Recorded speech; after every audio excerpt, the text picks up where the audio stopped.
오래 기다리셨습니다. 더 뉴 E-클래스. 지금 보고 계신 이 영상 하나로 새로운 E-클래스에 대한 모든 것들을 알려드리겠습니다. 지금 바로 시작하겠습니다. Let's go!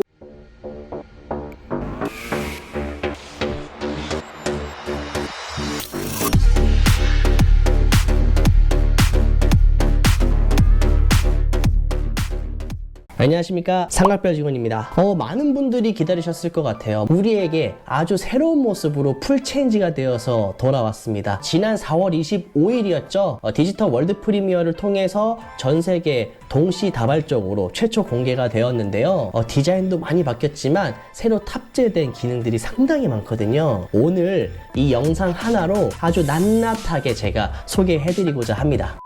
E-클래스는 아주 효자 모델 중 하나입니다. 1946년부터 현재까지 전 세계 판매 1700만 대 이상, 국내에서는 10만 대 이상 판매고를 올린, 너무 많이 팔렸다. 무슨 소나타 마냥 팔린 것 같아요. 출시 예상 트림으로는 이 220 디젤 포매틱 모델과 2300 포매틱 익스클루시브와 2300 포매틱 AMG 라인 모델, 이렇게 나뉘지 않을까 예상을 하고 있고요. 후륜 모델은 글쎄요, 아직 미지수입니다. 전장은 494, 편하죠? 494. 폭은 1880mm입니다. 높이는 1468mm인데 전반적으로 많이 길어지고 살짝 높아지고 폭도 살짝 넓어졌어요. 사실 폭과 높이가 그렇게 많이 높아지거나 넓어지진 않았습니다. 아주 미세한 차이예요. 일단 큰 차이가 있다면은 전장의 길이를 떠나서 휠베이스의 간격이라고 말씀드릴 수가 있습니다. 20mm가 늘어났거든요. 정확히 2cm가 늘어난 거죠. 휠베이스, 이 축구가 늘어났다는 거는 실내 공간에 여유가 조금 더 생겼다라는 의미이기도 해요. 출시만 했다면은 조금씩 늘려가. 이럴 거면 그냥 아예 그냥 팍팍 한 번에 늘려주세요. 이렇게 지똥만큼 늘려가. 자, 그리고 트렁크 용량은 540리터입니다. 원래 기존에는 530리터였죠. 이것도 10리터 정도 늘었어요. 자, 그리고 전면에 있는 헤드라이트 시스템은 기본 사양으로 디지털 라이트가 들어갑니다.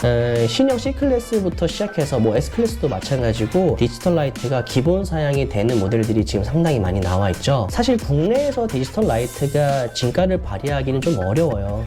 인증 문제도 있고요. 이 애니메이션을 로드 위에다 그려주는 그런 시스템이라든지 이런 거는 좋은 시스템이지만 그냥 멀티빔 LED랑 비슷하다 정도로 생각하시면 될 것 같아요. 헤드라이트가 조금 특이해졌어요. E-클래스 특유의 이렇게 두 줄 라인 있죠. 그 두 줄 라인이 하단 부분으로 빠졌습니다. 언뜻 보면은 약간 눈지방? 눈두덩이? 눈밑살?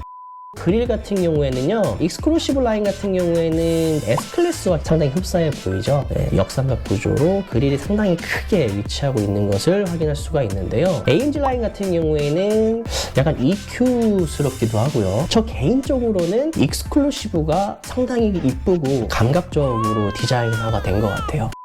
자, 측면을 한번 살펴볼게요. 확실히 과거에 나왔던 벤츠 모델들과 비교했을 때 이 캐릭터 라인이 굉장히 많이 부드러워졌어요. 공기저항 개수까지도 신경 쓴 그런 디자인을 엿볼 수가 있다. 공기저항 개수 얘기가 나와서 말씀드리지만 0.23cd가 됩니다. 신형 S클래스가 0.20cd거든요. 그래서 0.03 정도의 차이가 있을 뿐 좋은 공기저항 개수라고 말씀드릴 수가 있을 것 같아요. 이 공기저항 같은 경우에는 실제로 연비에 영향을 많이 주고요. 차가 달리는 그런 항속 주행에 있어서 영향을 주기 때문에 절대로 무시할 수가 없습니다. 도어 핸들은 예상했던 대로 플래시 도어 핸들이 탑재가 되었습니다. 자, 파워트레인을 한번 살펴보겠습니다. 엔진 같은 경우에는 신형 4기통 엔진이에요. ISG 2.0 버전이 탑재된 48V 마일드 하이브리드 시스템이 들어가 있는 4기통이라고 보시면 될 것 같습니다. 이 M254 같은 경우에는 현재 출시 중인 C클래스 4기통 엔진과 동일한 엔진입니다. 자, 디젤 엔진 같은 경우에는 OM654M 엔진이 탑재가 됩니다. 독일 현지에서는 과거부터 디젤 엔진에도 마일드 하이브리드 시스템이나 플러그인을 많이 사용했었어요. 한국에도 들어온다고 생각하시면 될 것 같아요. 정숙성도 많이 뛰어나지겠죠? 마일드 하이브리드의 힘은 17kW의 출력을 도모하게 됩니다. 마력으로 따지면 한 20마력에서 23마력 정도 도움을 준다고 생각하시면 될 것 같아요. 9 G트로닉 미션을 사용하는 거는 동일합니다만 조금 새로워졌습니다. 그리고 에어매틱 서스펜션과 후륜 조향 옵션이 가능해졌다고 합니다. 에어매틱은 제 예상에는 모든 트림에는 적용이 되지 않을 것 같고요. 450 모델에만 적용되지 않을까, 혹은 AMG 모델까지 300 모델, 그리고 220 디젤 모델에는 탑재가 안 되지 않을까라고 조심스럽게 예상해봅니다만 넣어주실 건가요? 벤츠코리아? Do you hear me? 자, 그리고 후륜 조향 옵션. 후륜 조향 옵션 또한 인디비주얼로 들어가지 않을까 싶습니다.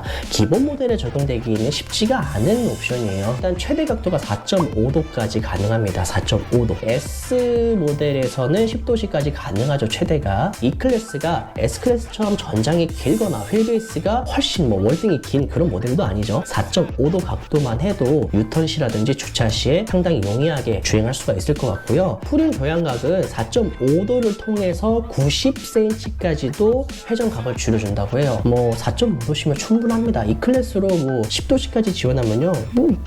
뭐야 그게? 유모차야? 자, 뒷부분 디자인을 볼게요.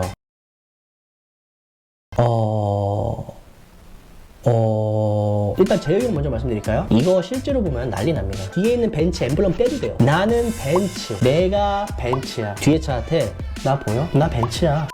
약간 이런 느낌이에요. 근데 언뜻 보면 이거를 굉장히 유치하다, 유치 뽕짝이다 이렇게 얘기하시는 분도 계시고 너무 과하지 않나 이런 분도 계시는데 사실 제 기준에서는 굉장히 감각적이고요. 고급스러운 디자인으로 보이거든요. 실제로는 저도 안 봤지만 아직 국내 안 들어왔으니까 중앙 일체형으로 되어 있는 투피스 형태의 LED 램프고요. 프리셀프 리어 시스템은 기본 적용이지 않을까라고 예상을 합니다. 자, 이제 한번 실내를 한번 살펴보겠습니다. 앞에 있는 트림 눈치채셨겠지만 지금 출시 중인 EQ2와 EQS 모델에 탑재되어 있는 하이퍼 스크린과 상당히 흡사하죠. 하이퍼보다 아래 등급이 뭐죠? 슈퍼죠. 슈퍼 스크린이 정확한 명칭이라고 합니다. 자, 이 슈퍼 스크린은 갖고 있는 기능과 그리고 갖고 있는 시스템이 기존에 나와 있는 하이퍼 스크린을 능가합니다. 윗사람보다도 하극상? 이렇게 해야 되나?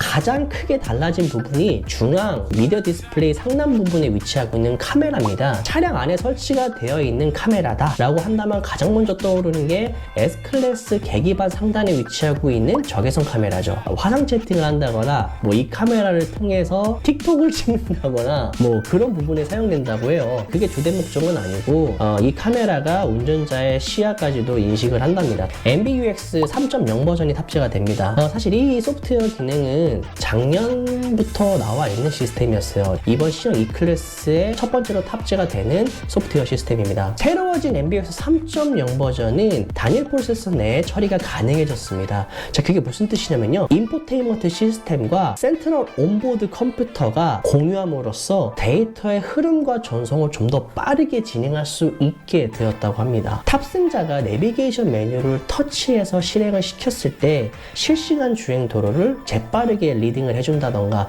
이런 부분에서 원활하고 빠르게 이용이 가능해졌다는 의미이기도 해요. 자, 또한 오피스 어플리케이션이라던가 게임, 브라우저 웹 같은 그런 서드파티 앱 같은 경우에도 사용이 가능해졌다고 해요. 자, 또한 이 3.0 버전 탑재가 됨으로써 디지털 키 사용이 가능해졌다고 하는데요.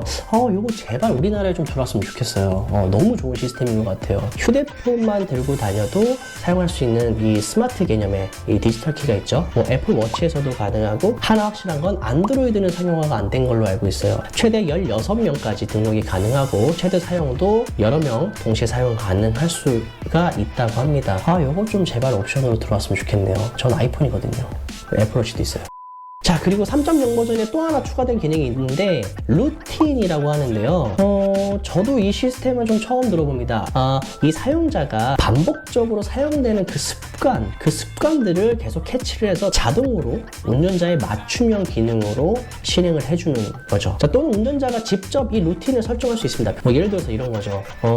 회사로 길 안내해주고 오늘 날씨가 어떤지 알려줘. 이런 식이죠. 자, 스피커는 돌비 애트모스 4D 서라운드 사운드 시스템입니다. 명칭부터 너무 어려워요. 그만큼 많이 좋다라는 거죠. 그만큼 대단하시다는 거죠.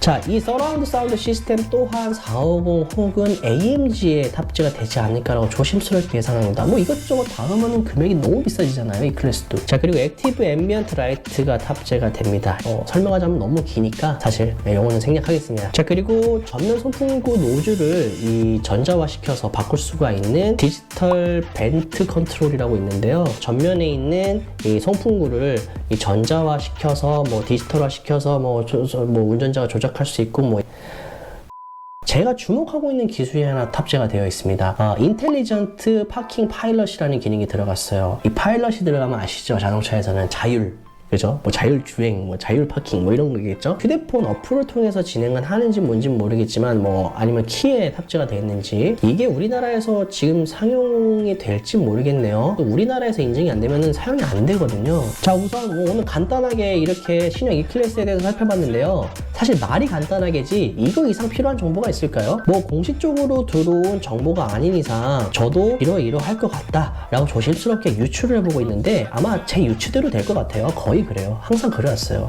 경험을 통해서 말씀드리는 거다 보니까 거의 높은 확률로 보통 그렇다고 보시면 될 것 같고요. 이 MBUX 3.0 버전만큼은 굉장히 또 기대를 많이 하고 있는 소프트웨어 시스템이고요. 그리고 아까도 말씀드렸던 이 후방 디자인, 테일 램프 이런 것들이 굉장히 큰 사랑과 이목을 끌지 않을까라고 조심스럽게 예상해 보고 있습니다. 2023년도 4분기 하반기에 출시가 되며 들어올 것이라고 하고 있어요. 하지만 저는 믿지 않고 있습니다. 왜냐면 항상 공식 발표 이후에 몇 달 뒤에 보통 들어오잖아요. 그래서 구매를 희망하시는 분들은 올 연말이라고 생각을 하시되 내가 실제로 키를 받는 건 2024년일 거야 라고 예상을 하시면 될 것 같고요. 미리 신청해 놓으신 분들은 아마 그래도 남들에 비해서는 좀 더 빨리 받으실 수도 있어요. 신형 E클래스 계약은 언제든지 열려 있습니다. 벤츠의 경우에는 사전 계약이 언제부터 시작입니다의 개념이 없어요. 그냥 편안하게 문의 주시고 그냥 계약 바로 하셔도 언제든지 줄을 설 수 있습니다. 자, 그렇기 때문에 자세한 문의 사항은 요 아래로 주시면 되고요. 뭐 댓글창에도 제가 띄워놓을 거고, 그리고 게시물 정보에도 저와 연락할 수 있는 정보를 띄워놓을 테니까요. 언제든지 편안하게 연락 주셔서 질문해 주시고 상담해 주시면 될 것 같습니다. 자, 오늘도 이렇게 알차게 마무리를 지을 거고요. 다음 시간에도 알찬 컨텐츠로 찾아뵙도록 하겠습니다. 네, 지금까지 삼각별 직원이었습니다. 감사합니다.